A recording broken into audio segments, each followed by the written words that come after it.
Good evening and welcome to the return of the Radical Race Series Round 1 live from Laguna, Seca, sponsored by iLounge Racing here this evening. I am James Parfitt, and joining me in the booth once again is going to be Ewan O'Leary, and what we have got for you, Laguna Seca. What more could you ask for? An FIA Grade 2 circuit. 3 configurations in the past. The current configuration is 2.238 miles, 3.602 kilometers long, and with 11 turns on track. And believe it or not, the official track record here is a 110.148, set by Alex Zanardi in a Reynard 96L in 1996. Current hosts the IndyCar Series, the IMSA Sports Car Championship, the Moto America, and the Trans Am Series as well. And it's previously held the World Superbike Series of all circuits, of all race series. But I think we need to bring Ewan into the booth quite early on because we've got a lot to talk about before we start. Ewan, welcome in. Caught me off guard. Good afternoon, I guess, to you and or evening to you and everyone at home as well. Yeah, we do have a lot to talk about, which stumped me ever so slightly there, because a little bit of a new format. I know we've had some changes to the Radical Race Series in the past, but largely we keep the same format. I know we changed the car a few seasons ago, but it keeps the same format mostly. However, we've had a bit of a shake-up here for this season. Getting started with the 2023 season a little bit early for another 12 races. And it's going to be one of the most unpredictable we've seen for a while, you'd expect, with the new changes that we have. Yeah, let's just give them a quick rundown of what we're now experiencing here for the Radical Race Series. So quali has stayed the same. It's still 10 minutes quali or 3 laps, okay? So that's what the drivers have got for this evening, okay? So with that part of the series itself has stayed the same. Now, the interesting thing about it is we've gone to technically 2 formats throughout the year. Now, here today in round 1, we are doing a sprint feature format. So we're going to have heat 1 of 15 minutes. Then we're going to have a 5-minute warm-up. And then we're going to go into a 30-minute feature with a top 10 reverse.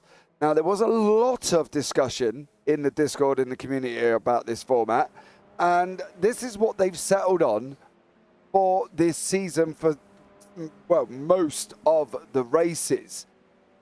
What is that going to bring to the racing itself? Because any top 10 reverse, any reverse in general is always spicing it up, but they're going a full top 10 reverse, and that's really going to mix it up this season, isn't it? Yeah, it certainly is, and it means that the series champion won't be able to do it by just getting pole position and winning races, as Simon Edwards has done in the past. I know that he did put on a good performance last season in terms of actually fighting his way through the field, and one of his most hard-fought seasons, I think, for a while, or of any of his 4 championships, actually. I think that was the most hard-fought of them. But it means that any champion is going to have to fight their way through the field like you wouldn't have had to do in previous seasons. And the other thing is that the feature races that's 2 features in one sentence. Nice. You get a lot more points in a feature race for winning up towards the front. 25 for a win in the first race, in the sprint race, 40 for a win in the feature race, which is a pretty big margin. So the second race and the more unpredictable race, the longer race, is more worthy in terms of points. You can gain more points from it, so that makes it interesting as well. The fact that it's biased towards those that can overtake and get their way through, and particularly at a circuit like this, the first few moments are going to be about getting out of trouble and staying out of trouble, because it's not the easiest first braking zone down the hill towards what is actually officially turn 2 down at the hairpin. Yeah, I think that's going to be interesting because the as we touched on, the point system the sprint is coming to it, hasn't it? So basically we're looking at 40 points for the feature, 25 for the sprint, which gives them a total of 65 if they take both. Now, obviously, that's a tall order when you're coming through the top 10. So I think from that point of view, they've really kind of now got to look at it and think, okay, well, this is now opening it up to where the season could be wide open. You know, as you say, Simon Edwards, I don't think is going to run away with this season like he has done previously. And, you know, it was his half-fault season last season. But this new format itself, you know, we've got the sprint and feature this week, and then we've got the endurance next week, which is an extension of the original lap. So originally for the official, it's 15 laps at Gilles Villeneuve. We're going 26. You know, 4 at Nordschleife, we're going 7. So there's a lot more involved and a lot more added on to it this season. I think the official announcement come out is a mini endurance race. The grid for the mini endurance races is determined by the results of qualifying. The number of laps in the mini endurance race is 175% of the laps in official races, or approximately 40 to 45 minutes. Fuel is restricted and all drivers must complete a mandatory pit stop. So that alone is going to bring something different into the whole endurance races that they've got on this season.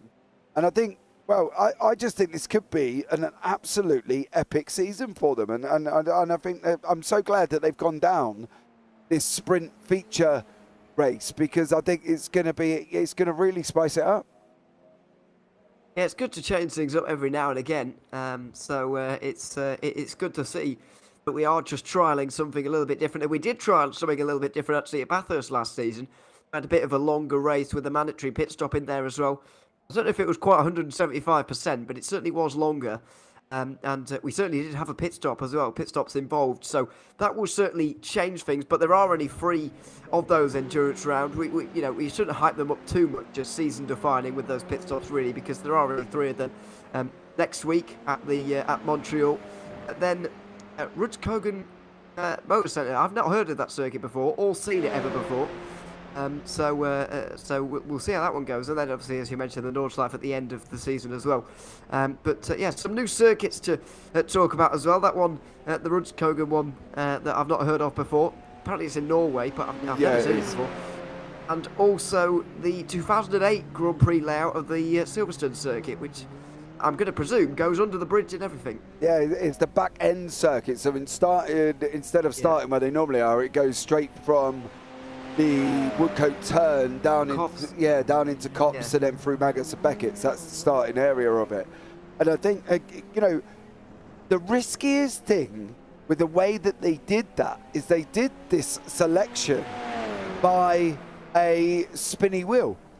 They'd put the rounds in one wheel, they'd put the format in another wheel, they spun it and said, right, well, the Red Bull ring, and then spun the spinny wheel. So hypothetically, what we've got is a sprint feature, really a sprint feature dominating season.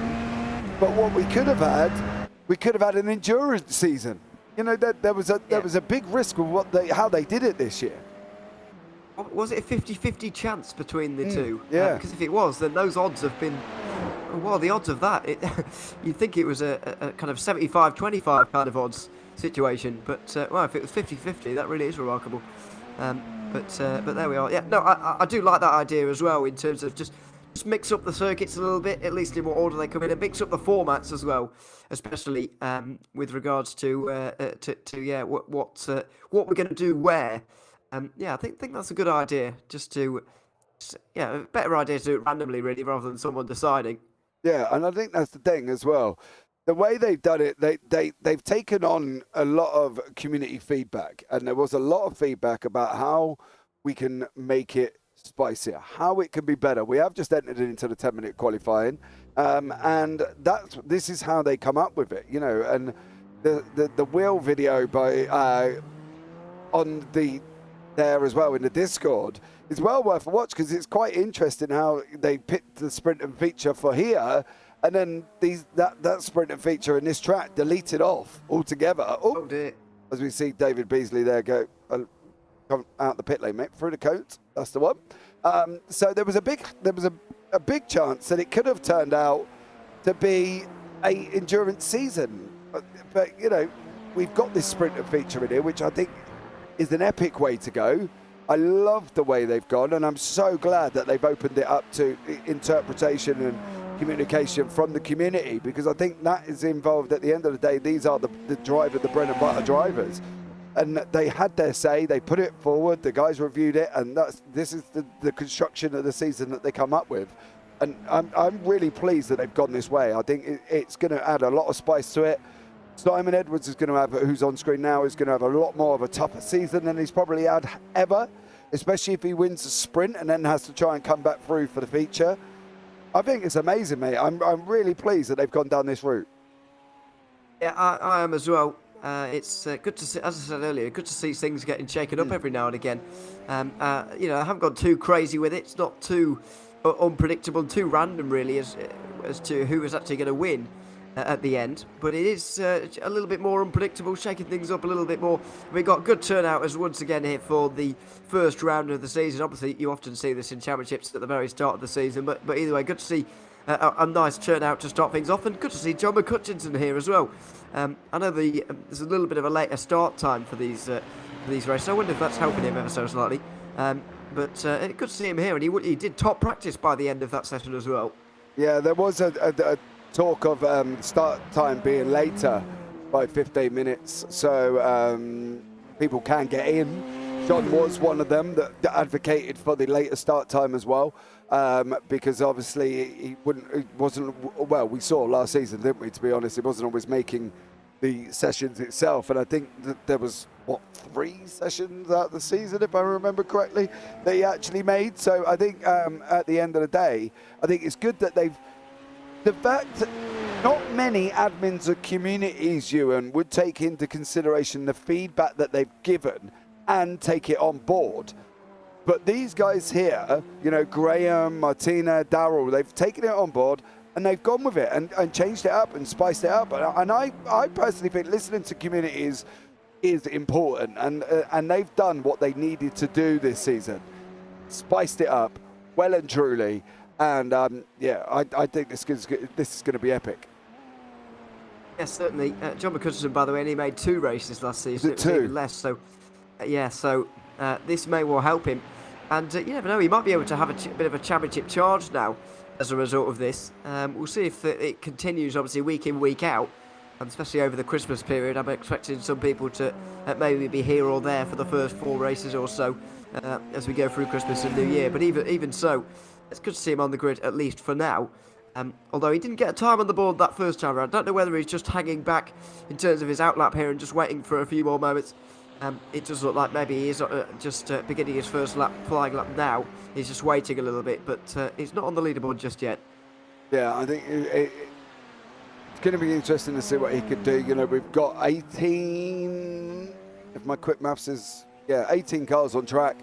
We are expecting a few more to come on as the races go on. Obviously, as Ewan touched on, we are in that busy Christmas period where, well, pretty much, I don't know about anybody else, but I'm every man and his dog is busy, and I'm absolutely manic. So I think it's going to be more pick up as the season goes on, and I think this overall change is been amazing. We have got Simon Edwards topping the time and tail currently on a 1:16.85. John McCutcheon does go second on a 1:16.96 at the moment. Paul LeMay from Two Brothers Racing on a 1:17.7. Currently at the moment, he has got some greens on the board and a purple sector in the middle as Paul LeMay goes across the timing board. And 1:17.75 there, but we have got Simon Edwards going quicker again overall. Now, Laguna Seca is not my favourite track, right, by any means. Me and this circuit, for whatever reason, just don't get on. Because 1 minute I'm going into the corkscrew and I make it through, and then the next minute I'm going into the corkscrew and I'm off the side of the track. It's a very frustratingly annoying circuit, this one. And I don't know how you feel about it, mate, but it's not my favourite. Yeah, I can't say it's my favourite to drive particularly either. And, there's a few examples of it not producing the best racing either, but you never really know with these cars. And with the reverse grids as well, you never really know as well. But a difficult circuit to get right. I'd imagine it's quite easy to just drift wide ever so slightly and get an off track here or there. So that's going to make qualifying particularly difficult.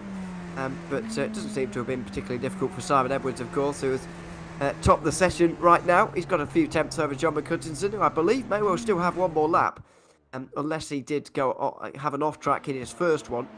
No, he's only done 2.5. Well, 2.3. It's okay. So yeah, he's got one more chance, and definitely does have a chance of getting ahead of Edwards here. But either way, it's certainly between these two in this opening session of the season. Yeah, absolutely. Good evening, Phil. Across the pond, welcoming David Walters. Paul Crabb. Get well soon, buddy. I'm gutted for you, mate. He's still ill. He's spluttering his way through life currently at the moment, is Paul Crabb.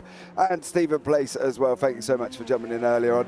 Get well soon, Paul. We'll hopefully see you on track in either next week or the week after. Don't forget, we have got the endurance next week at Gilles Villeneuve, a full 26-lap endurance.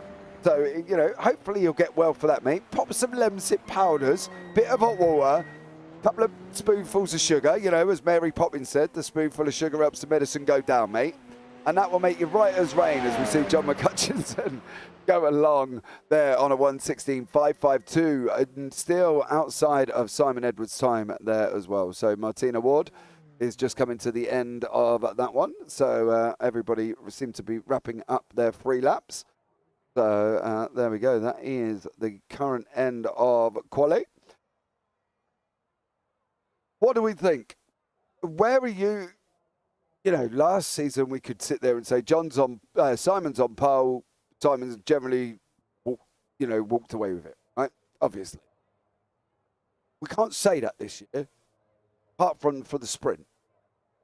What are you predicting is going to happen in the feature then? What's the likes of Simon, John, Mike, Dan?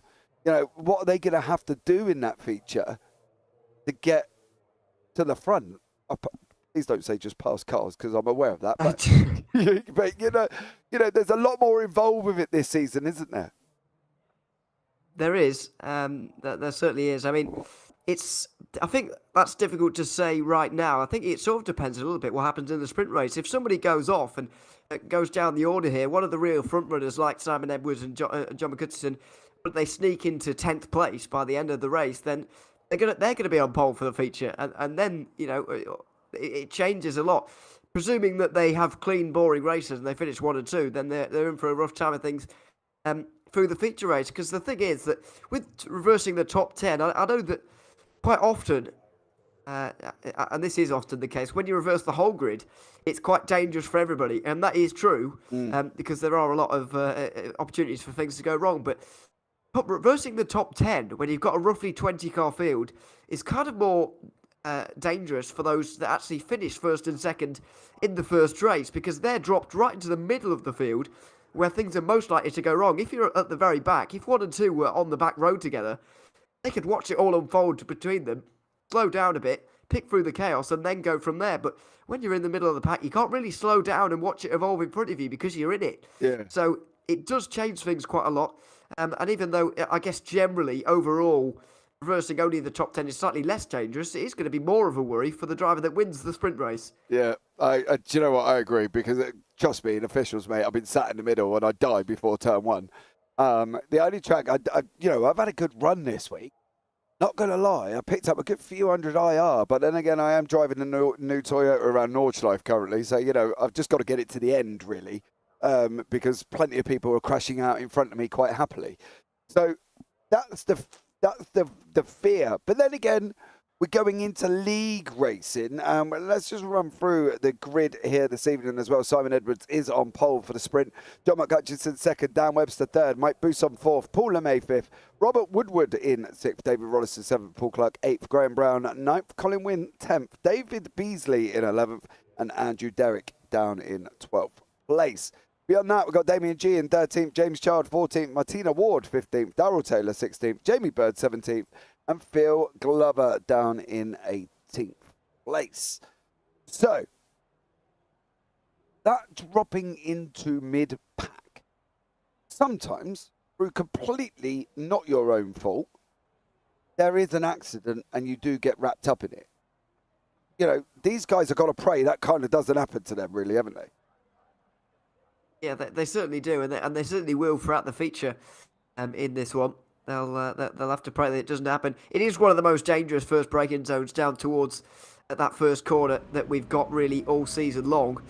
Just looking at some of the others, there's not very many that are really quite like this in terms of danger down in towards turn number 1. All the other circuits on this calendar really have flowing first corners. I guess Montreal next week might be a bit of a problem with that chicane, but even so, this is going to be dangerous. And of course, there's no real room for error here with all the sand that lines this circuit. Absolutely, we are coming to the start. The lights are coming on now. 1, 2, 3, 4, 5.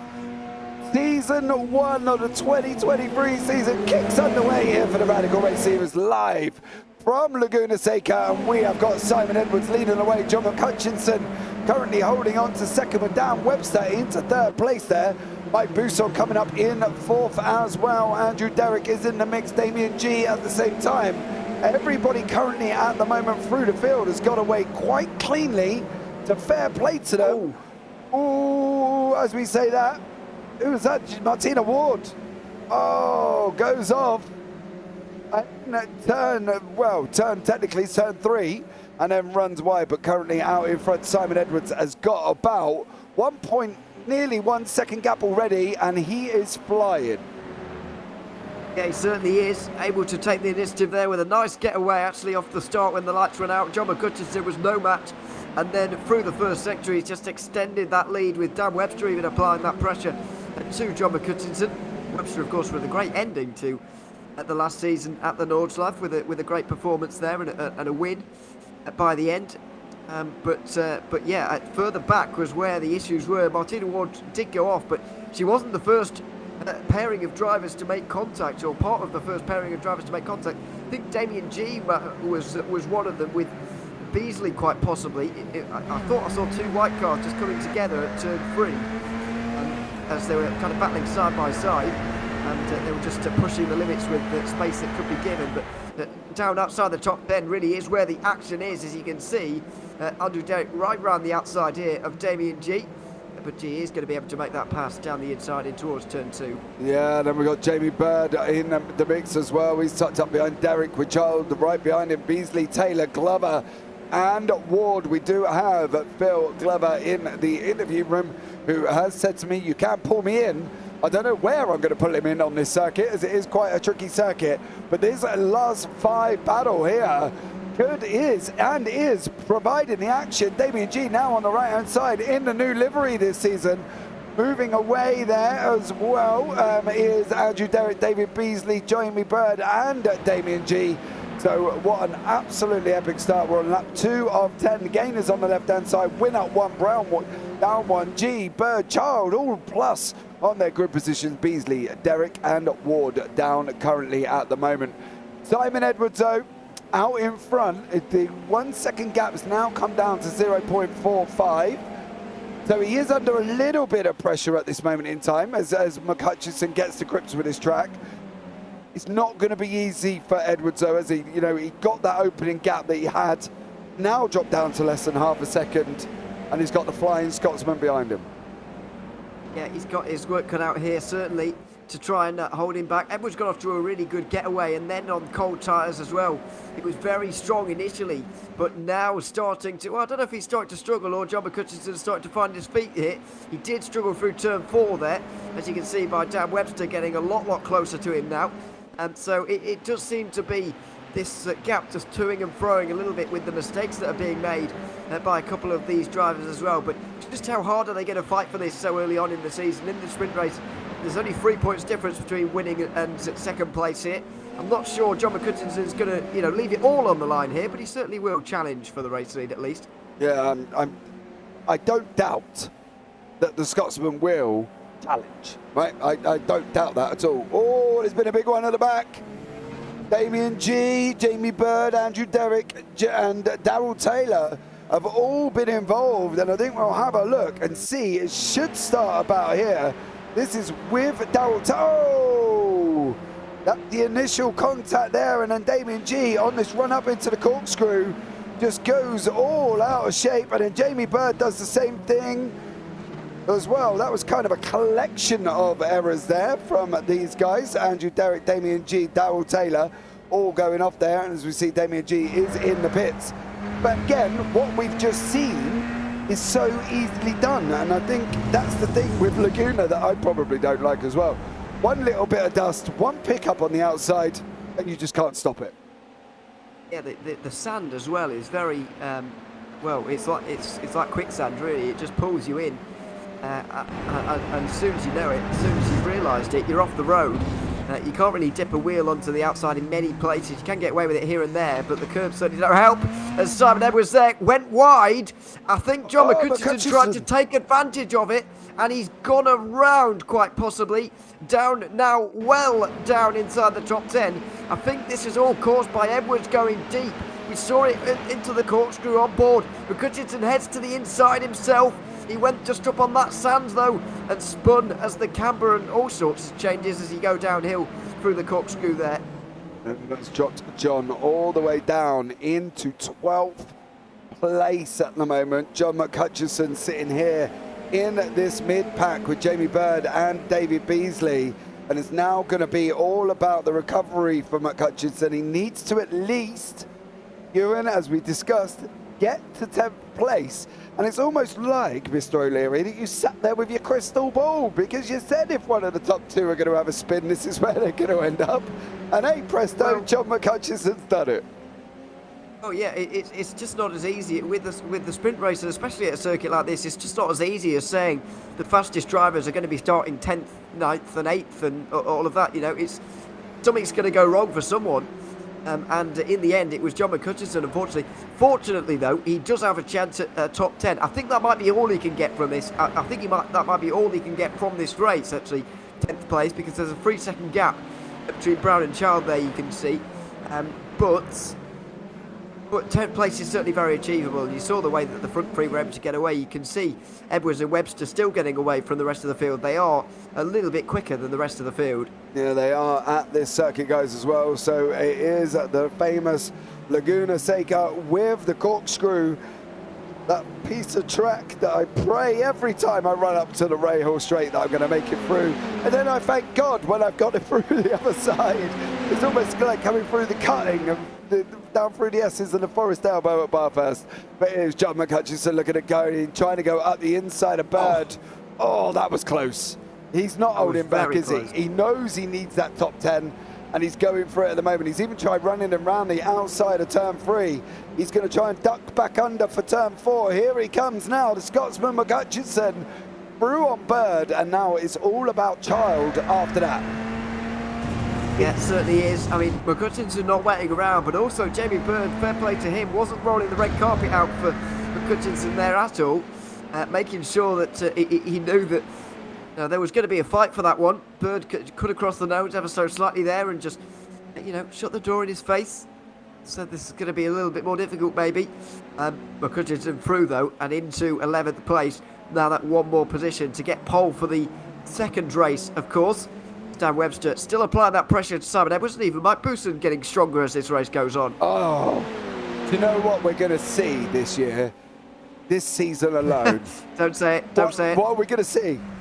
Oh, no, I'm not saying anything. We're not going to see anything from Mike Bousson. I didn't even know he was here. I don't want to jinx him. You cop out. He's had terrible luck, and I don't want to say a word, so we'll move on. But he is third right now. And he has just set the fastest lap on the race on a 1:16.87. That's Mike Bousson. That's it. That's all we're going to say. He who shall not be named is sitting in third place currently at the moment with Simon Edwards and Dan Webster in front of him. McCutcheon has got Child in his tracks. Now Charles run through, run wide. McCutcheon is through. He is in the pole position for the feature in the top 10. He's not really going to want to go any further than this, though, is he, in hindsight? Well, it's hard to say. This is the kind of toss-up you've got to have, really, when you're in this position, because it is only one more point to get past Graham Brown just up there in 9th place. So, it's a point, but after all, that's not very many really. So McCutcheon may well want to stay where he is. The top priority, though, I think, is not falling lower than this position right now. He's not going to throw it all out there for 9th place, although I said that about him and trying to overtake Simon Edwards, and then he didn't even throw it all out there and put it all on the line, and he still went around for a spin at the corkscrew. So anything can happen. You can't count yourself completely safe at any time, really, in one of these races. But he has done a good job to get to 10th place, at least. And after all, he's only losing 14 points here to Simon Edwards. But he is starting 10 places higher than Mr. Edwards if he stays where he is. So it could all swing in roundabouts here this evening. Martina Ward has not had a good time, unfortunately, in that SR10 and is currently down in 14th place. Now, I don't want to touch on stat sheet that Martina sent us before we started this broadcast with everybody's stats. Oh, goes in way deep there. Ooh. And I believe that is that Damien G? No, that's not Damien G. It was Damien G. No, David Beasley. They're near enough the same livery. David Beasley there going in. Did record, and I'm only going to touch on it briefly, the most incidents per race last season. So hopefully Martina Ward could go out and resolve and rectify that stat this year. But however, incident on lap 1, incident on lap 9, don't feel like we're moving in the direction that probably Martina herself would want to go into, do they really? No, I mean, she only did 4 races last season, so it is pretty easy to have 2 absolute disasters with millions of incident points. I don't know if that only happens to me, but no, me as well, mate. Yeah, it's possible. It is possible. And to be honest, the race that I didn't know this actually at the time as the season was going on, but the amount of incidents that these drivers generally do get through races is not very many, really. I'm just thinking in terms of off tracks and how many times you can just accidentally dip 2 wheels a little bit too wide and you know getting off track very easily. These drivers really just don't do that, and they don't get 4Xs evidently very often either, because quite a lot of them and quite a lot of the regular season drivers who raced very often through last season getting way less than 4 incident points. Ben Underdown 0.6 a race. He did 10 races. How has he done this? There must have been a few 0 incident races for him in the last season. And, well, we did call him Mr. Consistent, I suppose. Not calling him that for nothing. It goes across the line for the final lap of the race. I want to see how this pans out, but I want to see McCutcheon had taken 9th place away from Graham Brown, and we are on the white flag lap. So currently McCutcheon will stay in 2nd place. I'm going to be interested to see where Dan Webster, if he's going to make a move, Ewan, where he can make this move on Laguna, because there isn't many places, is there? It's resoundingly difficult to overtake. Can he get him on the run up the rail into the corkscrew, do you think? It's going to have to be up towards the corkscrew, I think, unless it's going to be a wild dive at the final corner. The best chance on this lap has already gone. Down at turn 2, he is very close up towards the corkscrew now, but you can't even see where you're going, never mind trying to plot an overtake going up towards this corner. He's not been able to do it. He's had a bit of a slide halfway through. It looks like Simon Edwards is going to be home and dry. Yeah, it looks like Simon Edwards is going to take the victory in the sprint race here this evening. Don't go anywhere, guys. Don't think that this is it. That's the end of it. It's not. We've got one more 30-minute feature here as well. So be aware. Well, it's actually 17 laps. Simon Edwards does win a sprint race at number 1. Dan Webster in 2nd. Mike Boussondad. Paul LeMay has gone about his business quietly, but it's all about here. McCutcheon and Wynn. Oh, Wynn looks like he's got it. Down to the line, Colin Wynn goes as well. Martina Ward and David Beasley. Oh, and Beasley also went off there quite wildly after that bit of contact. This is why I said earlier on, between Edwards and Webster, it was going to be really difficult to overtake at the corkscrew, because it just doesn't turn out that well very often. No. And this is why it didn't turn out too well for them guys.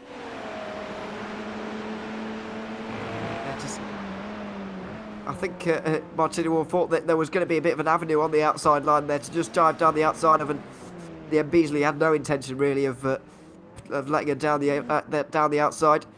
maybe a little bit over-ambitious from Ward. Maybe it's hard to really say. It's a bit 50-50 incident, really. But in the end, Martina Ward did come off worse. Yeah, absolutely. And I think that part of the track is resoundingly more difficult to go and overtake somebody. We are just waiting for the results to come up. Why has that got qualifying? Can I have the right results, please? There we go. Simon Edwards is your winner. Dan Webster in second. Mike Bousson third. Paul LeMay in fourth. Robert Woodward in fifth. David Rollison sixth. Paul Clark in seventh. Colin Wynn eighth. John McCutcheon ninth. Graham Brown 10th. James Child 11th. Jamie Bird 12th. Bill Glover 13th. Andrew Derrick 14th. David Beasley 15th. Damien G 16th. Martina Ward down in 17th. And Darrell Taylor down in 18th. Okay, so on a positive, that kind of delivered what we were hoping it was going to deliver. Where think or how do you think this feature is going to deliver them? Because what way is it going to go, do you reckon? Well, first of all, I think that sprint race delivered a bit more action than actually I was expecting at this circuit. We mentioned how difficult it was to overtake earlier on and so on. I think that was a very good race for what it was, and so that top 10 there will be reversed. But I thought they were basically going to stay in their qualifying positions. That evidently hasn't happened. John McCutcheon will be starting from second, and he'll be the obvious favourite for this one. Obviously tried to pass Graham Brown and Colin Wynn there. I think he still believes that even if he was starting third there and finished eighth in that race, he could collect those extra couple of points. And I think he'd still have the confidence in himself to try and win here. And to be honest, he might not even be thinking about points and championships at this point, because I'm not sure he'll be able to make the whole season anyway. We'll wait and see. I have heard a lot from him in the past that, you know, he's only a few minutes away from being able to make it previously. But it wasn't able to. Maybe this later start time will mean that he will be here every race this season, and hopefully he is. But even so, I think he'll have great confidence in himself that he'll be able to go on and win this second race. Yeah, absolutely as well. Sorry, Michael LeMay and Paul Crabb, didn't see you there. Welcome in. Thank you so much. Paul has said there will be some incidents, but I think people will be respectful, waiting to see how Paul None Shall Pass Clark does. Now, obviously in referring to Paul Clark, and I think that was in reference to a conversation that we were having earlier on about the way that the reverse grid was going to go. I suppose from our point of view, the only way we're going to find out is go for it. And we are going to be there in about 2.5 minutes time, guys, here tonight as well. So I'm really, really want to see how this turns out, because I want to see what Simon could do at a very tricky overtaking circuit like Laguna. Yeah, exactly. This is not an easy circuit to overtake at, and there are some circuits like that coming up. Road Atlanta won't be too easy, although I think it's easier than this to try and overtake. Barcelona's going to be one to watch into the reverse grid. It's kind of difficult to overtake. Well, I guess in Formula 1, maybe I guess it'd be a bit easier in Radical. Bathurst is going to be madness reverse grid, but we've got a long time to worry about that just yet. And we do have the likes of Alton Park and Brands Hatch to come up yet. So this is a good early taster for the likes of Simon Edwards. We know that he's going to go deep into this championship. We know that he's going to be strong throughout. So this is a good opportunity to kind of test himself in these reverse grid situations. I'm not sure how much racing he does elsewhere from the Radical Race Series, to be honest. And how often he has to come up against the reverse grid like this. Honestly, I don't really know what his situation is. I think it's just mainly league races that he does. So yeah, I'm not entirely sure what the situation with him is outside of the league. So it's going to be one to watch, I guess, and see how he gets on. You know what I mean? It's gonna be exciting. So if you haven't already got your drink and popcorn, go and get it, because you've got about 50 seconds. Is there American Radicals tonight? Nope, that series kicks off in January. That one, mate. So this is the Thursday night, and then we've got the Friday night coming up and starting it in January as well. Not long to go now before we're underway for the reverse. Don't forget, it is the top 10 reverse. So guys, last opportunity. Get your drinks in, get your popcorn. We're going to sit back and enjoy this 17-lap feature race here this evening at Laguna Seca with myself and Ewan O'Leary, bringing you all the action. First time this has been introduced, the first time we're seeing it for ourselves. What more could we ask for, Ewan? Exactly, and it might be the first time for a few of these drivers actually experiencing a reverse grid. As I said, not sure what the experience of some of these drivers is elsewhere other than this league, really, because there's only so many hours in a day, and I can only watch so many iRaces in one day. So I don't know, and they may not race particularly elsewhere. And this format has been the same for a very long time in this championship, so it's good to see things getting shaken up. But a few of the drivers might not be saying that in half an hour's time when they've been spat out the back by the reverse grid. Well, here it is. That Graham Brown is in pole. John McCutcheon second. Colin Wynn third. Paul Clark fourth. David Rollison fifth. Robert Woodward sixth. Paul LeMay seventh. Mike Bousson eighth. Dan Webster in ninth. Simon Edwards in 10th place. James Child behind that. Jamie Bird beyond that one in 12th. Phil Glover 13th. Andrew Derrick 14th. Dave Beasley 15th. Damien G 16th. Martina Ward, 17th place, and Darrell Taylor starts at the back in 18th. The good thing about a reverse, though, and a second race, before we quickly start, Ewan, gives you a second bite at the cherry, doesn't it? Get to go again. It certainly does. It certainly does. And I think John McCutcheon is going to be one of those particularly looking to make amends for it, because he'll be very disappointed to have spun out of second position in that opening race.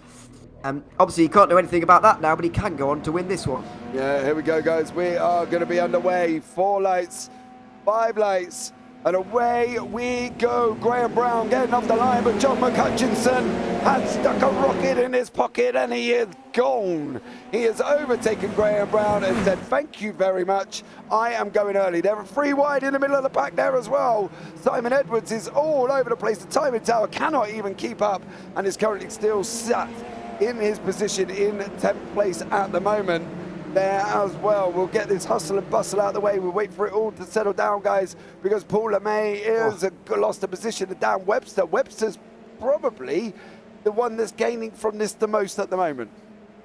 He certainly is. He made a good dive down the inside there. Oh, contact! James Child and Paul LeMay. Child goes off the road. LeMay slow on the exit of turn 5 as well, and so Simon Edwards will be able to get through up to 8th position. But this is the kind of incident that you could expect to see as a result of all this. Mike Bousson has also been off the road somewhere around, so has Jamie Bird. I think quite possibly, yeah, you can see the 3 of them, all 3 of those who have had issues have found each other on the circuit. They're all close together, having their own fight, but they would have much rather not had their incidents at all. Definitely not there as well, but currently John McCutcheon out in front. Phil Glover is in the mix with David Beasley and Martina Ward. We've seen these guys come to contact already. Martina there trying to get up to the back, but let's have a quick look and see what happened to Jamie Bird here this evening. You can see on that run there was a spin from Child. Oh, contact with Glover and Derrick. Bird and Beasley. Oh. Well, that was just kind of a domino effect, I think, Ewan, wasn't it really, on that one, because there was a lot of people involved in that. Yeah, and the incident ahead was already evolving, so maybe that did certainly contribute. But yeah, I mean, it was a strange one, certainly. And Bird just seemed to misjudge the speed of the car in front there and get straight into the back and go for a spin in the end as Simon Edwards goes down the inside once again of the left-hander at turn 5. Making up another position, up to 7th now. Dan Webster was really applying the pressure to Dan Rolliston there. But as these drivers make these overtakes, Webster and Edwards here particularly, who finished in the top 3 of that first race, as they go up the order more, they're coming up against faster drivers, you would imagine, because they're also making their way to the front. So it's going to be very, very tricky. You can see this is basically a trade from 2nd all the way down to 12th. There is currently at the moment, there is no real gaps. There's half a second, basically about it, give or take there. These gaps are going to close up at the moment, but it is John McCutcheon currently out at the moment, flying away here this evening as well, done a 1:17.674. Colin Wynn behind that. It's got Graham Brown for company as well. We haven't got the Browns this season like we had last. Well, we haven't got them at the moment, Ewan. I'll say that. Probably next week we'll have Seth and the other Graham Brown all back at the same time. But we have got Colin Wynne here under pressure from the Englishman Graham Brown behind him. Yeah, they're certainly making our lives a little bit easier, at least for this round. But Colin Wynne here can't do anything about John Hutchinson, of course, but did make some progress on that start. Did get through on Brown on that start as a result of Brown getting pushed a little bit wide, I imagine, when McCutcheon made that overtake. But Colin Wynne's definitely got a shout of second place here as Brown and Clark continue to battle behind. That gap is only going to open up more. And it is going to hold back the likes of Dan Webster and Simon Edwards, although I can still see those two drivers finishing second and third on the podium. Dan Webster is tucked up behind David Rolliston currently at the moment as well. Rolliston up behind Mr. Paul Clark. Oh, Webster gets a little tyre on the grass there. Going round turn 12, he still manages to hold it. Edwards still didn't really close the gap up. And here is that chain of cars of Paul Clark, David Rolliston, Dan Webster and Graham Brown. Oh, there's movements there as well. In the back, Webster's going to try and take round the outside of turn 1. I don't think he's going to make that stick. The only thing that might possibly do, and it has done, is bring Simon Edwards into play. It certainly has, and it's brought Woodward here as well for the ride. But this is all the train over third place as Brown gets more pressure heaped upon him. He's looking at his mirrors more, slowing everybody down. Oh, as that's big contact in the background for Derek, who's got off at turn 4. That was a big hit with the wall. I'm surprised that car's still looking like that, to be fair. Yeah, he still seems to be going at the moment. He did go off. Let's have a quick look. Andrew Derrick here. Oh, that curb. Yeah. Just hit the curb and then hit the wall. And also, we've seen Graham Brown's also been off, I think. He's at least lost a couple of places as we're looking at that replay there. Yeah, he's completely gone. He's been off somewhere. I think it was at turn 6. He might have just run wide at that very fast left-hander. Yeah, look at this battle here. Rolliston is trying to send it. Oh! That's going to put Webster's it to the off. end of Webster. He's off the grass. He's now going down the order. Dan Webster's going off here. Rolliston's pulled over on the outside. Martina Ward, Darrell Taylor going to come through as well. Whatever Rolliston had planned there didn't go in the window if he planned on letting Dan Webster back through. He let him, well, he's put him through, but he also lost the positions to Martina Ward and Darrell Taylor at the same time there. So although Rolliston was being a gentleman, should we say, and perceived that was what was going on, it didn't quite work out too well for him. No, he has lost out a few places on that one, but I think he would rather give those places away, really, rather than benefit from hitting somebody off. But it has certainly benefited Simon Edwards there, who's up to third now, and was starting to run away with it, really, and finish on the podium, quite possibly. We'll wait and see whether he can manage that, but he's shown himself to be very, very good at getting his way through the field after starting down the order, as Brown goes off again at turn 6 for the second lap in a row. And there we go.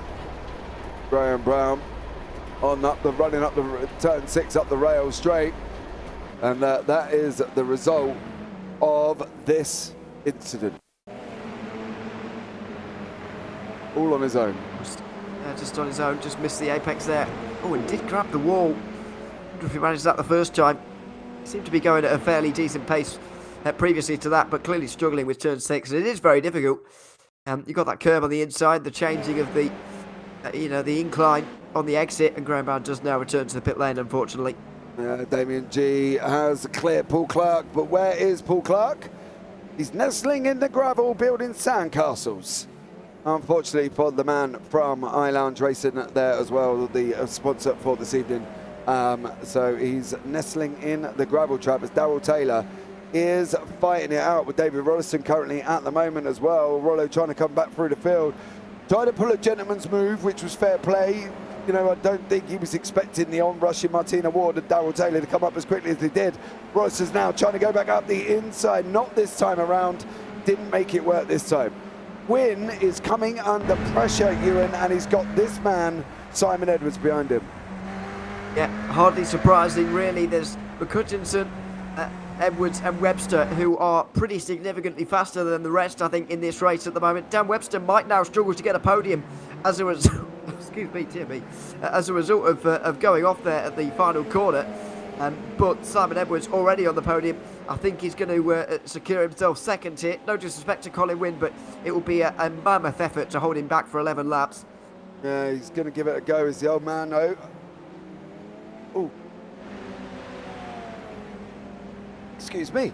So it's going to be interesting to see what Colin Wynn can do. He is a stern defender, and I know that personally after being stuck behind Colin at Brands Hatch. And then he got past me, and then I tried to get back past him, and it all just went a little bit wrong for the pair of us there. So I know how hard he can defend. It's how he's going to place that SR10. But probably, no disrespect to anybody else, one of the fastest men on track. Yeah. Well, you could argue the fastest, given that he got pole position earlier on in the qualifying session, won race 1. So, yeah, you could very much argue at the fastest driver on the circuit. He is looking in his mirrors quite a lot now, though. You can see that by the way that Woodward and LeMay are catching now. It's becoming a 4-car train. And that's not because those two behind are going any quicker. It's just because Colin Wynn is looking behind him now and defending on the inside. Simon Edwards looked to the outside briefly. He's going to get a straighter exit, a nicer exit there. And maybe a challenge down towards the hairpin here.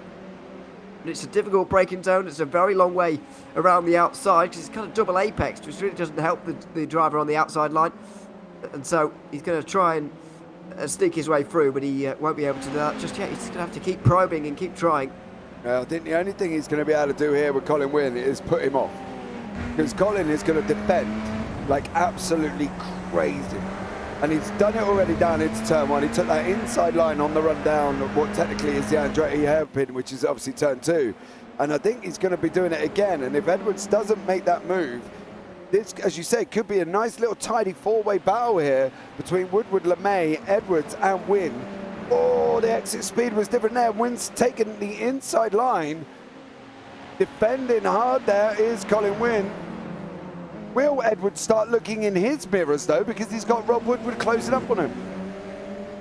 Yeah, he certainly has. And this really makes Edwards' position very, very difficult indeed. There's no real time pressure here, but if Woodward starts to apply the pressure on him, then he'll really start to panic a little bit. He's so close here. Surprised Colin Wynn didn't defend earlier because Edwards' run was phenomenal at the penultimate corner. There was only one way he was going to go, to the inside of the final turn, and he is now into second place. Really surprised Colin Wynn didn't defend that a little bit more. Yeah, he's going to be trying to come back, though. He's trying to go around the outside of turn 1, or turn 2, should we say. Nobody has managed to get round this working so far, and at the moment it didn't work for Colin Wynn either. He's putting himself under pressure from Woodward here for the battle for the last podium spot currently at the moment. Colin Wynn, Rob Woodward, Paul LeMay, all locked in this battle here for 3rd place. 3rd, 4th and 5th is how this one's going to turn out. Colin had done such a stellar job defending hard there as well. Woodward tried to defend LeMay back as well, didn't make it that time around either. Paul LeMay seems to have got that car hooked up here, Ewan, and then seems to be absolutely flying at the moment. Yeah, he's certainly making use of the position that he has found himself in and might well see himself on the podium here, although I think they've all got to worry about Dan Webster, who's only just over a second behind them now. You can even see him in the background of some of these shots. He is closing on them all and may well try and grab that bottom step on the podium.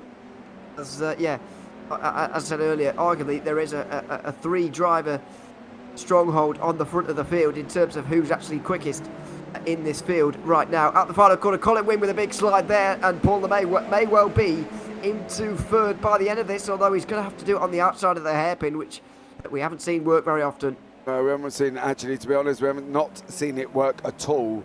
Even for the likes of Dan Webster, hasn't seen it work there either. James Child looks like he is part in the barrier of the corkscrew. Graham Brown behind that, not done so well either. I don't know if that's the way to go there, James. I think maybe reverse could be a better option. Possibly, if he can get it out. But Colin Wynn, Paul LeMay, Rob Woodward here as well. LeMay is currently in 4th place, flying up here behind. There was also battles down with Jamie Bird, Mike Bussault trying to come back through the field as well. And again, they are stuck behind one and only Mr. Paul Clark. So it's little pockets here, and then you've got the odd people like Dan Webster stuck in the middle trying to chase down Rob Woodward at the moment.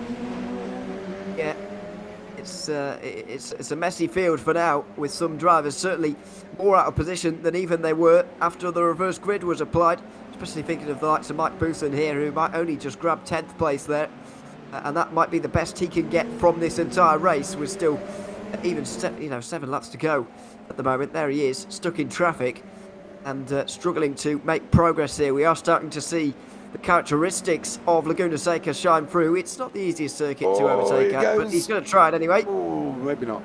I thought he was going to go for it, but I think this one is going to materialise a lot quicker here with LeMay and Wynn. And we could be interested to see how this one is going to pan out here. Paul LeMay, Colin Wynn, Rob Woodward, Dan Webster. Woodward in that beautiful pink-coloured SR10. I know he was discussing about possibly going over to yellow, but it's not like we didn't have enough at the time with the guys from Team Radline and Paul Crabb, of course, as well, with the yellow. Everyone's got a red car. Sorry? Everyone's got a red car at the minute. I don't know what it is in esports, but after doing the VCR event of the weekend, it's constant red cars. It's a bit ridiculous. So I'm glad he stuck to the pink, to be honest. Yeah, he's gone over to the pink. So nice little, you could spot him. Let's put it that way. Yes. We know that's Rob Woodward, so that's always good there as well. Dan Webster locked up right behind him currently at the moment. John McCutcheon out in front. The Scotsman's gone, I think, currently at the moment there as well. So he is absolutely flying away. It's John McCutcheon with Colin Wynn, Paul LeMay and Rob Woodward behind him. Jamie Bird again, another one that's still trying to clear. Paul Clark and Bousson is still trying to catch up with them there as well. But I think it's going to be this battle, Ewan, where it's all going to kick off and within, we got 5 laps remaining. It certainly is. I can't imagine that these 4 are going to finish in the same positions that they are right now. Well, I suppose they may do, but there certainly will be positional change throughout, you'd imagine. You can see them running down towards turn 5 now. LeMay a little bit on the defensive. Colin Wynn there, kind of unnecessarily defending. LeMay wasn't really anywhere near him. Wasn't going to get anywhere near. Dive down the inside there. Now he might, though. Inside turn 6 is something you don't see very often, and that's why, because they've both gone off, and Woodward might have them both hit. This is not going to work. Webster, something's going to go wrong. Something's going to go wrong. Oh, Webster threading the eye of the needle. Wynn trying to come back through the exit of the corkscrew. Didn't make it through, and unfortunately for Wynn, he went down 3 places there. Paul LeMay, Rob Woodward, Dan Webster all made it through past Colin Wynn, and that kind of kicked off at turn 6, didn't it? That tricky left-hander that you don't see people go by too wide. I think that all kicked off at turn 5, where Colin Wynn there went to defend when there wasn't really anything to defend. He was defending fresh air, really, and LeMay wasn't close enough to make an overtake. He should have stayed on the racing line there, had a smooth run through, and should have just, gotten the best exit there, because otherwise he wouldn't have gotten dived at turn 6. You don't see the moves there very often, and you only do when the driver in front has got offline the corner previous. So a real surprise, I guess, to see that. And I bet LeMay can't believe his luck right now with that one, really. He's through now, but him, Woodward and Webster are pretty well matched by the look of things, and they may well fight it out between themselves for that final podium position in this race. Yeah, well, with that out of Woodward, get it on. Here comes Webster. Side by side, no, Webster's through as well. Now, that's the bad news for LeMay, and I'll tell you why, because Webster last time out was quicker than LeMay as well. Not by much, by a couple of attempts, but he was quicker. So it's going to be interesting now to watch the rise of Dan Webster as he comes flying through, trying to catch up to the back and get past Paul LeMay. LeMay was quick. He showed good pace last season. And, I think that there's more in Paul LeMay this season as well. And I think he's going to do well. He's, defending that inside line, which is what we expected. This ain't gonna work, Dan. I'm sorry, son. It ain't gonna work. Ain't worked for anyone tonight in that SR10 going around the outside of turn 2, and it didn't work there. Was that a rushed move? Did he try and make an opportunity that he could have held on for? I don't think so. I certainly think he could have made more of that opportunity there, because LeMay was defending. Webster did have the slipstream and the pace down towards turn 2 there to make it work, but there was no need for him to squeeze LeMay quite as much as that in the braking zone. Webster could have opened his corner out a lot more there, and you can certainly see that the oversteery setup that Webster has clearly gone for is not paying off, and there's an example of why. He hits the curb, he gets things slightly wrong at turn 6, and he's around. He's just gone ever so slightly too far to the oversteer side of things with this car, and he is now starting to pay the price. Jamie Bird now is trying to close up to the back of Paul Clark. That has released LeMay and Woodward. So 3 laps are remaining. So that has released LeMay and Woodward. John McHutchinson still out in front with this man, Simon Edwards. Well, not really making a dent, I've got to be honest. It's not really making much of a difference. We've got Phil Glover here just going through the corkscrew. Maybe probably a good time to pull Phil in and have a chat with him. Mr. Phil Glover, can you hear us? Indeed. What about you? Can you hear me? I can hear you just fine. How are you getting on? Well, it looks like I'm 15th, isn't it? So I'm quite well at the back, but I'm trying to keep on a tail on Mike Booson, but he's leaving me now. Yeah, he's about 5 seconds currently out in front at the moment. How's your race been overall, though? Well, I suppose it's been a mixed bag, really, but I am trying to get used to a direct drive wheel, and I think I've got it turned up too high. My right hand's starting to ache now. Yeah, always an issue there as well with a new wheel, Phil, but we'll try and catch up with you later on, mate. We're going to get back to the action. Yeah, sure, no problem. Catch you later. There you go, that was the man on the track, Phil Glover. Joining us in the booth, David Waters, hope you're well.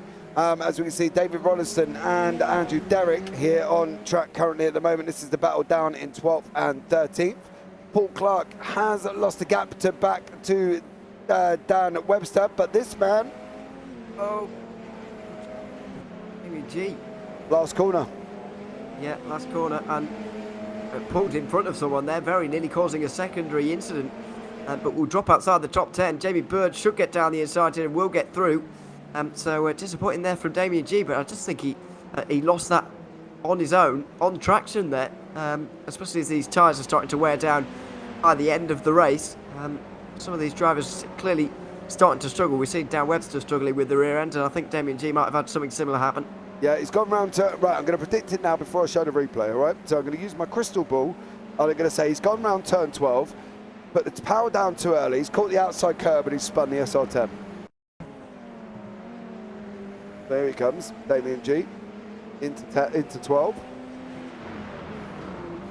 Put the power down, caught the outside curb, spun the SR10. There you go. It's on traction really, where you're really going to have a problem in this car. It's pretty difficult to get the power down from time to time, and indeed keep the car going in a straight line really, in terms of, well, around the corners anyway.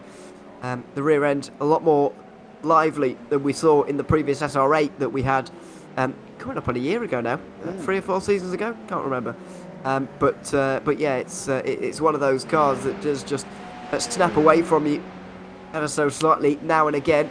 It certainly did for Damien G there, who looks like he'll finish at best 11th, maybe even 12th if David Rolleston can get through on this final lap. But speaking of final laps, John McHutchison's on it right now, and he's in the final few corners of his race. Yeah, which is quite bizarre considering we were covering somebody who's just gone across the start-finish line. John McHutchison is going to come round here and take the win in the feature. Okay, so once he got out in front, he was kind of gone, right? We saw that, and he managed to stay where he was and take the lead. Do we think, though, the way the actual format itself is set up, do we think it's been a success for the first run out tonight? Certainly think it has provided the action in this race here. Maybe going to different circuits. Obviously, we'll have to test it out some more because you can't really draw too many conclusions just from Laguna Seca. There's plenty of different ones to come for the remainder of the season. But it has been entertaining, and yeah, it does shake things up, does make life a little bit more difficult as some of those down towards the back have been experiencing. Yeah, these reverse grid races are tricky. Damien G coming across the line there as well. David Rolleston tied up right behind him, didn't make it through. Andrew Derrick, welcome to the Radical Race Series. Young sir, new in this season, has kind of really found out how tough it's likely to be here. Was himself foaled in a few incidents as well, as so was this man, David Beasley, as well. But Martina Ward's had a good race, finishing in 6th position. So well done to Martina. We'll just wait here for James Child to come across the line before we can show you the final results, which somehow I feel as the race, as these series go on and this format goes on, I think this could be really spicing this up, and I'm really excited about how this is going to turn out, because I think this is going to be absolutely epic. But let's bring you up the results this evening here tonight with John McCutcheon taking the win in the feature race by 15.222 seconds. Simon Edwards in second, Paula May third, Robert Woodward fourth, Colin Wynn fifth, Martina Ward there. Excellent recovery for Martina, considering how bad the actual sprint race went.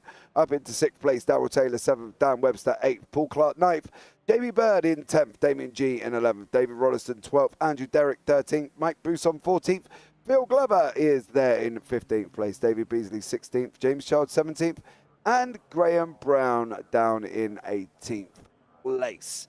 So, overall, right, I think that was a success. I think they can work on that and move that forward, because I think it was good, and I don't think many drivers are going to have a bad word to say about it, really.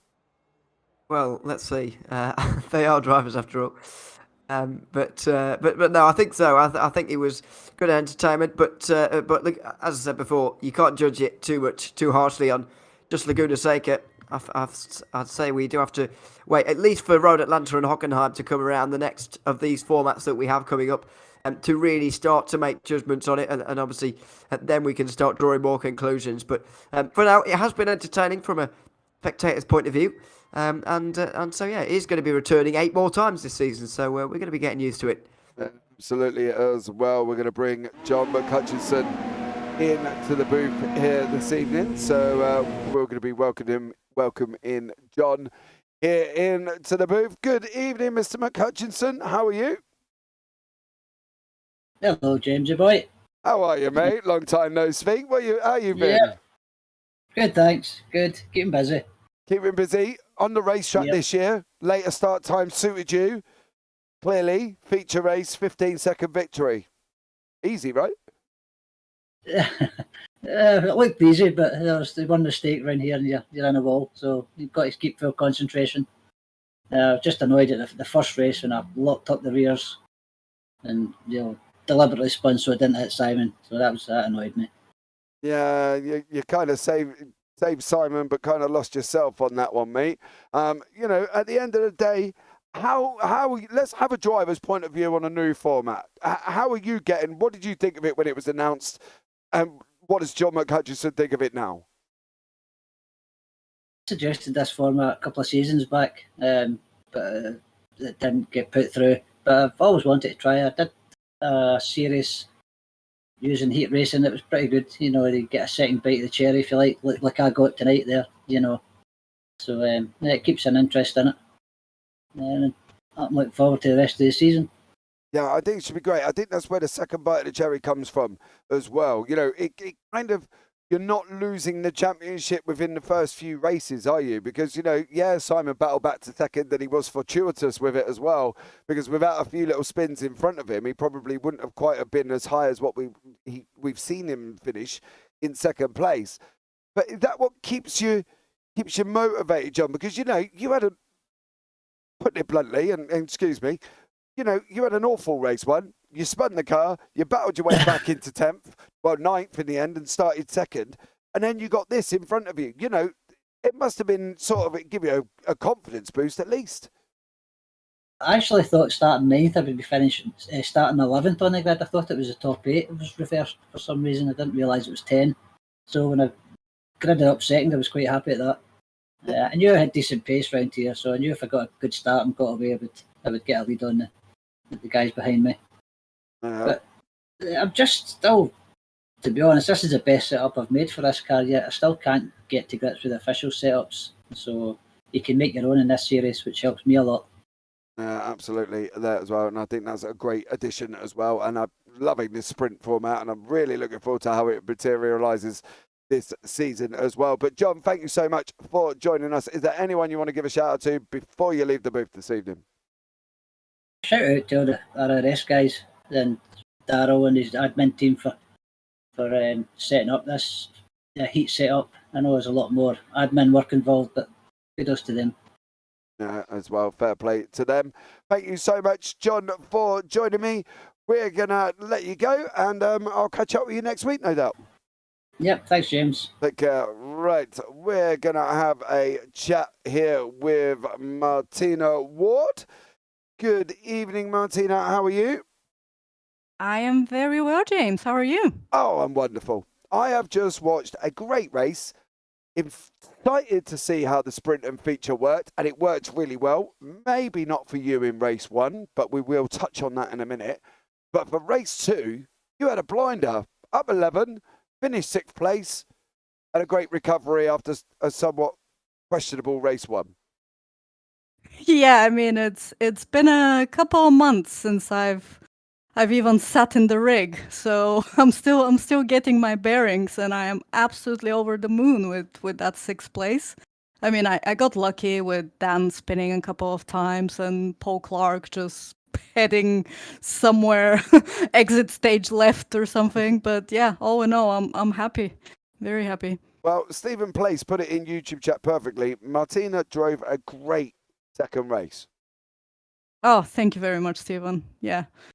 You know, it feels good to be back, but I am glad to see the back of Laguna Seca. I can barely tolerate this track on the best of days, so. Yeah, no, I don't. It's not my favourite track, I've got to be honest. I'm not going to be honest, but I do have to do this, I'm afraid. What happened in race 1?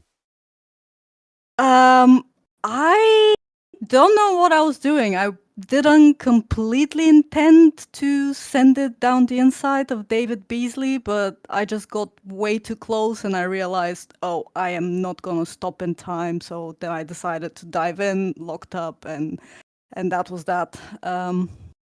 So yeah, just takes a little bit of getting used to the car. I mean, I really haven't spent that much time in this car. I used to be decent in the SR8, but this one is still a new beast for me. So yeah, back to square one pretty much. Back to the practice track. Yeah. That's what we're hoping. We had a debate. There was a debate in Discord before the season started, what way this season was going. There was a big shout on the format that decided in the end. What do you personally think of it now? Like, you know, because you had somewhat, putting it bluntly, a rotten race 1, but Yeah. you got a second bite at the cherry for race 2, finished 6th place, taking a good dose of points. You know, you've walked away with a good 25 points in the feature. Do you think that you're liking the new format itself? Yeah, personally, I like it very, very much. I've actually been a proponent of this format for a while. For example, when the new car came out and we were swapping from the SR8 to the SR10, and at the time discussing should we swap cars or not, I ran a practice race in this format to try and test out the format as well. It took obviously a few seasons for it to take hold and other people to come on board. But yeah, personally, I love it. It's just that as an admin of the league, I also need to be a bit impartial and keep my own emotions and feelings aside. But yeah, it's what the community asks for. It's what the community gets. So yeah, we'll gather another round of feedback, but I hope that it's working well for everyone, and we're gonna enjoy a great season. Well, John said he loved it. Anyway, I'm going to have a chat with Simon Edwards after, and I don't think there's going to change either on that one. But to be honest, Martin, it might be an ad win, but let the emotions fly, love. You know what I mean? If you think you're going to love it, just say, I loved it. And don't worry about what anybody else thinks after that. But Martina, I love it. Exactly. I am chuffed with the result. Exactly. There you go. Don't worry about it. Nobody's going to hold it against you. It's racing after all, and that's what we're all here to do. Look, thank you so much. It's been a pleasure to talk to you for the very first time, I believe, in the interview booth. And is there anyone that Martina Ward would like to give a shout out to this evening? I'm gonna give a shout out to the other admins, Graham and Darrow, who helped arrange all of this. Quite a lot of work went in the background to sort out the details with the new format. Obviously to Mr. Bossman himself, Chris Kane. Hopefully he'll make a reappearance in the league at some point. And of course I can't miss my faster half, David Ward, who's the reason that I'm into this whole sim racing rabbit hole. So yeah. Well done, Martina, and thank you so much for joining me, and I look forward to speaking to you maybe again throughout the season somewhere. Yep, catch you soon, guys. Thanks a lot. Bye. There we go. That was Martina Ward. We will have enough time to have a quick chat with the man who took the victory in the sprint, finished second in the feature race, Mr. Simon Edwards. Welcome in, Simon. How are you? I'm good. How are you? Wonderful. There you go. Good interview. Take care. No, honestly, right. all right. No, mate. I've just watched an amazing race. I'm so glad this change took place. What do you think of it? You took the victory in the sprint, started down in 10th, fortuitous run up into second place. Overall, you've got to be happy with the way it's gone as well. Yeah, I was definitely happy with the way that went. And I didn't really need to pass people properly. They all threw themselves into each other and off. And, yeah. I think I probably only made 2 proper overtakes, but I was just cruising in the middle of that race because I wanted loads of tyres at the end of the race to make some proper moves. So the fact that they all fell off was just a really, really beneficial for me. Yeah. What do you think of it? Tell me what you. I like this. I've always liked this type of form. I've done other series, more touring car series or things like that. Not so much this. I've done the Skip Barber in this format as well, so I'm used to it a little bit. I'm trying to persuade him into doing 1 lap per qualifying. One lap quali. Yeah, don't push your luck. That really puts the pressure on. I really like. Don't push your luck, son. I'll tell you. One little piece of change at a time, mate. You know, it's like giving a cake ingredients. You've got to do it bit by bit, otherwise it just turns into mush. So, one bit at a time. But look, I think this season is going to be epic. We're going into the endurance at Villeneuve next week, 26 laps of epic racing. Do you think, Simon, you're going to have that run in the championship they had, or do you think this year's could be Simon Edwards' most toughest season yet? I think it's going to be tough for everybody, but I'm looking forward to it. So I mean, I'm probably just in front of John in points there, maybe because the sprint, the feature gives you more. So it's a balance between pushing in which race. So it's going to be interesting because if Dan stays for the whole season as well, Dan will be up there. And Paul LeMay made a good his way through well there, didn't he? I think he got 3rd. So I think there's more people who are going to be nearer the front of the championship, definitely. Absolutely there as well. Loved it talking to you as always, Simon. Thank you so much for joining me in the booth. Anybody you want to give a shout out to before you leave this evening? I'll give a shout out for John not taking me out in that first race. So, yeah, I don't. I'll have to look in the broadcast to how close it got there. I thought I gave him enough room to work there. We'll see how that is. But well done, John, and yeah, thank you. Yeah, he did say he spun it on purpose, Simon, to try not to hit you. Yeah, I can imagine that. So it came down a bit late, and I was finding it a bit difficult to give him room there. So I didn't know if I did give him enough room.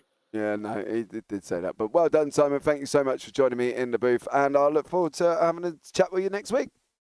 Yep, you too. Take care. Well, Ewan, that was positive, right? People were positive, They liked the format and the way it went. Yeah, it is week 1 and nearly Christmas, so I'm not going to say I'm not going to jump to any conclusions just yet. But it seems to be positive for the minute, even in spite of the fact that I think we are actually in the General consensus that Laguna Seca is not that enjoyable of a circuit to drive, if we're honest. It is challenging and legendary, of course, but it's also difficult to get a handle on, and it doesn't seem that many people actually enjoy driving around here. But it has been a good race. Looking forward to now the rest of the season, really, with this format and the endurance one as well. Good to see things shaken up week in, week out now, because previously we would have known the exact distances and the exact amount of time each race was going to take right from the very start of the season. So good to have things just shaken up that little bit more now, week in, week out, going into an endurance coming up next week. There we go, guys. We are going up to Gilles Villeneuve for a 26-lap endurance. Colin Wynn in chat there as well. It's a new challenge. Colin, I want to touch on that, what you've said in Discord. Don't apologise for holding that up, mate. You defended your life off, and that's all that matters, dude. You did an absolute stellar job. So don't ever apologise for holding people up. You were defending. That's your job. That's what you're supposed to do on a racetrack. But that is going to bring the end of the broadcast. Thank you so much for joining us as well. Don't forget to subscribe, give the video a thumbs up, and turn on the bells for notifications as well, because we have got some absolutely epic action going on as well here on the JPB channel all the way through towards the end of December, and then well into January as well. So next up, we're going to be for the UK sim racers at the Brands Hatch. But don't forget, Sunday night we got the IGL Sprint Cash Cup here as well, live from Sebring. So tune in for that one. It's going to be absolutely amazing. Thank you, David Waters, Phil across the pond, Stephen Place, and Darrell Taylor for coming in and joining us right at the end there, guys. But we are going to call it a night. So from myself and Ewan O'Leary, you all take care. Have a great week. And you never know, we might see you on the track sometime. Good night.